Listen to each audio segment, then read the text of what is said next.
आज गुढीपाडवा पण होता आणि मला पण निघायचं होतं. त्यामुळं खूप काही न करता फक्त बेसिक सिंपल असं लंच बनवलं होतं. भाजी चपाती आणि नैवेद्याला श्रीखंड आणलं होतं. गुढी वगैरे उभारून घेतली, छान पूजा केली. त्यानंतर घरातली बेसिक कामं आवरून घेतली, कारण संध्याकाळी निघायचं होतं. म्हणून म्हटलं घरातली सगळी कामं करून आणि परत रात्रीचा टिफिन पण बनवून घ्यायचा होता. सगळं आवरून 10:30 वाजता आम्ही स्टेशनला आलो. ऑलरेडी ट्रेन आमची लागलेली होती, कारण इथूनच ट्रेन आमची निघणार होती गांधीनगरवरनं. ट्रेनमध्ये चढल्यानंतर लगेच प्रियाजनी आपली सीट बुक केली. तो पण लगेच झोपी गेला, कारण 11:30 वाजले होते ट्रेन निघता करता. सकाळी उठल्यानंतर त्यांनी माझ्यासोबतच बाकीच्या पॅसेंजरला पण ओनो खेळायला लावलं आणि तो दिवसभर हेच करत होता. माझ्यासोबत बाकीचे पण पॅसेंजर सगळे पकले होते, म्हणून त्याला म्हटलं की चल टाईमपास कर.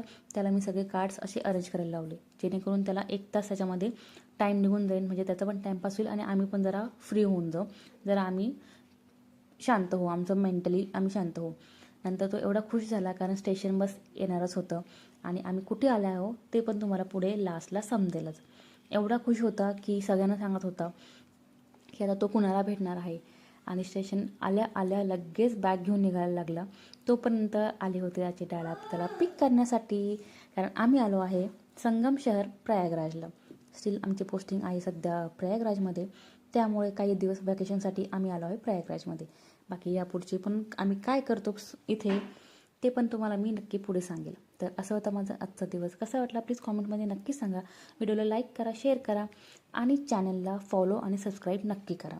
भेटूया नेक्स्ट ब्लॉगमध्ये. Bye bye.